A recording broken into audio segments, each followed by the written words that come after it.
آج ہم ایک مختصر مگر کافی پراسرار کہانی کا جائزہ لے رہے ہیں۔ جی یہ ہوٹل نظر کمرہ نمبر 13 کے اقتباسات ہیں۔ لاہور کا ایک پرانا ہوٹل ہے۔ ہاں، سنا ہے اس کے بارے میں۔ اور کہتے ہیں کہ اس ہوٹل کے کمرہ نمبر 13 میں جو ٹھہرتا ہے نا، وہ اکثر اپنی حدوں سے نکل جاتا ہے۔ اور اس بار دلچسپ بات یہ ہے کہ مہمان بھی کوئی عام نہیں تھا، ایک یوٹیوبر تھا۔ اچھا؟ جی، ظاہر ہے اپنے چینل کے لیے کچھ سنسنی خیز مواد بنانے آیا ہوگا۔ بالکل، وائرل ہونے کا چکر۔ تو دیکھتے ہیں کہ جب یہ وائرل ہونے کی خواہش ایک بدنام جگہ سے ٹکراتی ہے تو کیا ہوتا ہے۔ ٹھیک۔ تو فیضان ہوٹل پہنچتا ہے اور جاتے ہی وہ جان بوجھ کر وہی کمرہ مانگتا ہے۔ کمرہ نمبر 13؟ ہاں، کہتا ہے جہاں جن بھوت ہوتے ہیں۔ وہ شاید مذاق ہی کر رہا تھا۔ اپنی ویڈیو کے لیے مواد بنانے کا سوچ رہا ہوگا۔ بالکل۔ ریسپشنسٹ پہلے تو تھوڑا ہچکچاتا ہے، کہتا ہے کہ کمرہ اکثر بند رہتا ہے۔ لیکن فیضان اصرار کرتا ہے، نہیں مجھے یہی چاہیے۔ اور اسی وقت پس منظر میں ایک ہلکی سی آواز آتی ہے، سرگوشی جیسی، مت جانا۔ اوہو، یہیں سے نا وہ تجسس اور خطرے کو نظر انداز کرنے والی بات شروع ہو جاتی ہے۔ صحیح۔ مطلب جب کوئی واضح وارننگ کو بھی نہ مانے تو پتہ چل جاتا ہے کہ اب کچھ گڑبڑ ہونے والی ہے۔ یہ کردار کی لاپرواہی بھی دکھاتا ہے تھوڑی۔ ہاں، تو وہ کمرے میں داخل ہوتا ہے اور اندر جاتے ہی نا ماحول کچھ عجیب ٹھنڈا اور ساکت سا لگتا ہے، جیسے ہوا رک گئی ہو۔ بالکل۔ مگر فیضان پھر بھی مذاق کرتا ہے، کہتا ہے شکر ہے جن افورڈیبل ہے۔ ابھی بھی موڈ میں۔ ہاں، لیکن یہ بے فکری زیادہ دیر نہیں رہتی۔ جلد ہی آئینے میں ایک ہلکی سی دراڑ پڑ جاتی ہے، خود بخود؟ ہاں، اور پیچھے سے قدموں کی آہٹ سنائی دیتی ہے، جبکہ کمرے میں کوئی نہیں۔ کوئی نہیں۔ اور پھر ایک زنانہ سرگوشی، میرے کمرے میں خوش آمدید۔ اوہ، یہ تو کلاسک ہارر چیزیں ہیں، ماحول بدلنا، آوازیں آنا۔ جی، یہ شروع کے اشارے ہوتے ہیں جو تھوڑی بے چینی پیدا کرتے ہیں۔ مطلب ابھی یقین نہیں ہوتا ہے کہ واقعی کچھ ہے یا وہم ہے۔ صحیح۔ اسی دوران فیضان اپنا کیمرہ آن کر لیتا ہے۔ ہاں، مواد بنانے کا وقت۔ اپنے ناظرین سے بات کرتا ہے کہ وہ کمرے میں اکیلا ہے، یا شاید نہیں۔ پرفارمنس شروع۔ اور مذاق میں ایک چیخنے کا ایفیکٹ بھی استعمال کرتا ہے۔ یہ لمحہ اہم ہے۔ وہ حقیقت اور جو وہ دکھا رہا ہے اس کے بیچ کی لائن دھندلی ہو رہی ہے۔ وہ اپنے خوف کو بھی ایک طرح سے کانٹینٹ بنا رہا ہے، بیچ رہا ہے، کانٹینٹ بنا رہا ہے۔ یہ آج کل ہوتا ہے نا آن لائن کلچر میں۔ بالکل۔ لیکن پھر مذاق ختم ہو جاتا ہے۔ اچھا؟ اچانک تیز سرگوشیاں شروع ہو جاتی ہیں، جیسے بہت سے لوگ بول رہے ہوں۔ شیشہ ٹوٹتا ہے زور سے، روشنیاں ٹمٹمانے لگتی ہیں، بند جل بند جل۔ یعنی اب چیزیں واضح ہو رہی ہیں۔ ہاں، اور پھر کئی آوازیں آتی ہیں، صاف کہتی ہیں کمرہ ہمارا ہے، تم نہیں بچو گے۔ اب تو واقعی خوفناک صورتحال ہے۔ اب فیضان سچ میں گھبرا جاتا ہے۔ ظاہر۔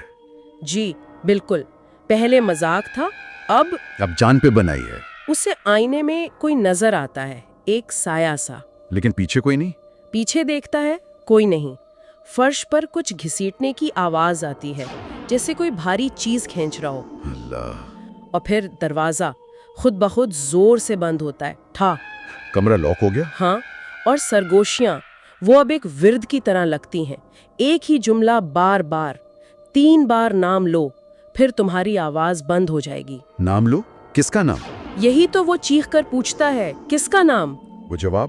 آئینے سے آواز آتی ہے، میرا، جسے تم نے مذاق بنایا۔ اوہو، تو یہ بدلہ ہے اس کے شروع کے مذاق کا۔ لگتا تو یہی ہے۔ یہ جو نام لینے والا تصور ہے نا، یہ کئی پرانی کہانیوں، لوک داستانوں میں ملتا ہے۔ اچھا؟ جی، اکثر یہ مانا جاتا ہے کہ کسی ایسی مافوق الفطری چیز کا نام لینے سے اسے طاقت ملتی ہے یا وہ آ جاتی ہے۔ اوہ خدایا! یہاں یہ ایک طرح کی نفسیاتی چال بھی لگتی ہے کہ اسے کچھ کرنے پر مجبور کیا جا رہا ہے جس کا نتیجہ برا ہی ہوگا۔ اور اس کے فوراً بعد کیمرہ بند ہو جاتا ہے۔ ریکارڈنگ رک گئی؟ ہاں، اور فون کا نیٹ ورک وہ بھی غائب، سگنل ختم۔ یعنی رابطہ منقطع۔ بالکل۔ فیضان کی وہ آخری ویڈیو جو وہ بنا رہا تھا، وہ صرف ڈرافٹ میں رہ جاتی ہے، اپلوڈ نہیں ہو پاتی۔ اور فیضان؟ اگلی صبح ہوٹل کا عملہ دروازہ کھولتا ہے، فیضان غائب۔ غائب؟ مطلب کوئی نشان نہیں؟ کچھ نہیں، صرف اس کا موبائل فون پڑا ملتا ہے وہیں کمرے میں۔ یہ جو ٹیکنالوجی فیل ہوتی ہے نا ایسی کہانیوں میں، کیمرہ، فون، نیٹ ورک، ہاں، یہ آج کل کی ہارر کہانیوں کا ایک اہم حصہ ہے۔ یہ تنہائی اور بے بسی کو بہت بڑھا دیتی ہے، صحیح بات ہے۔ خاص طور پر ایک یوٹیوبر کے لیے جس کا سارا کام ہی کیمرے اور فون سے ہے۔ ان کا بند ہو جانا تو مطلب سب ختم۔ اور فون میں وہ آخری ریکارڈنگ ہوتی ہے۔ فاؤنڈ فوٹیج والا معاملہ۔ ہاں، کچھ ویسا ہی۔ فیضان کی کانپتی ہوئی آواز سنائی دیتی ہے۔ کیا کہتا ہے؟ کہتا ہے یہ مذاق نہیں ہے، یہ جگہ لعنتی ہے، اگر تم یہ سن رہے ہو کمرہ تیرا سے دور رہو۔ تو ایک طرح سے یہ وارننگ ہے سننے والوں کے لیے۔ جی، لیکن کہانی یہاں ختم نہیں ہوتی، ایک اور موڑ ہے۔ اچھا، وہ کیا؟ ریسیپشنسٹ کہتا ہے کہ موبائل فون تو خود بخود واپس آ گیا تھا، مطلب انہیں مل گیا۔ ٹھیک ہے۔ مگر فیضان کا کوئی سراغ نہیں، اور سب سے عجیب بات جو وہ کہتا ہے، کیا؟ وہ کہتا ہے کہ کمرہ نمبر 13 تو کافی عرصے سے مستقل طور پر بند ہے، اسے کھولا ہی نہیں جاتا۔ کیا مطلب؟ تو پھر فیضان کہاں ٹھہرا تھا؟ یہی تو سوال ہے، کیا ریسیپشنسٹ نے پہلے جھوٹ بولا تھا یا اب جھوٹ بول رہا ہے؟ یا یہ کمرہ، یہ جگہ خود ہی ایک معمہ ہے؟ بالکل، یہ ابہام کہانی کو اور پراسرار بنا دیتا ہے۔ جواب نہیں ملتا، اور یہی چیز خوف کو زندہ رکھتی ہے۔ جیسا کہ کہانی کے آخر میں کہا گیا ہے، ہر ویڈیو وائرل نہیں ہوتی، کچھ قبضے میں چلی جاتی ہیں۔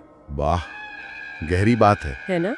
اور یہ ہمیں سوچنے پہ مجبور کرتا ہے کہ آج کل جہاں ہر چیز ریکارڈ ہو رہی ہے، ہر کوئی اپنی کہانی سنا رہا ہے، جب حقیقت اور افسانے کی سرحدیں اتنی مل جائیں تو یہ جو ڈیجیٹل ثبوت ملتے ہیں جیسے یہ فون ریکارڈنگ، جی، کیا یہ واقعی سچائی ہوتی ہے یا یہ خود ایک نئی کہانی، ایک نیا فسانہ بن جاتے ہیں؟